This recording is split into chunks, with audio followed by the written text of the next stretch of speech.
C'est l'histoire d'un vieil homme qui vivait dans la rue. Sans famille, il devait mendier pour manger chaque jour. Un jour, pendant l'harmattan, alors qu'il dormait sur un banc public, une femme très riche est passée par là. Elle a ressenti de la peine en voyant le vieil homme dans cet état, alors elle a décidé de poser 50 000 francs à côté de lui, puis elle est restée cachée pour voir ce qu'il allait faire. Au bout d'une heure, le vieil homme s'est réveillé, a vu l'argent et a remercié Dieu pour cette bénédiction. Il s'est alors rendu rapidement dans une boutique pour acheter un drap, car il faisait froid. En sortant de la boutique, il a vu une femme en train de pleurer. Touché par sa tristesse, il s'est approché pour lui demander ce qui n'allait pas. La femme lui a expliqué que son fils était gravement malade et qu'elle avait besoin de 40 000 francs pour payer les soins. Très ému, le vieil homme lui a demandé d'attendre. Il est retourné dans la boutique pour rendre ce qu'il avait acheté.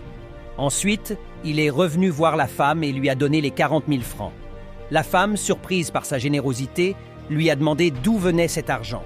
Le vieil homme lui a expliqué qu'il l'avait trouvé près de lui quand il s'était réveillé, sans savoir qui l'avait déposé. Il a ajouté qu'il pensait que Dieu lui avait donné cet argent pour qu'il puisse aider quelqu'un dans le besoin.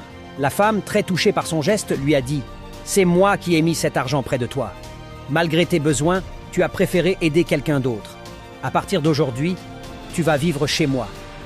Mon mari est un homme riche et tu seras considéré comme mon père. » Grâce à sa générosité, le vieil homme a quitté la rue pour vivre dans une belle maison, comme dans ses rêves. Leçon de cette histoire. Faisons du bien autour de nous, car en aidant les autres, Dieu se souviendra de nous dans nos moments de besoin. Que cette année 2025 qui s'approche, tu rencontres quelqu'un qui sera un canal de bénédiction dans ta vie.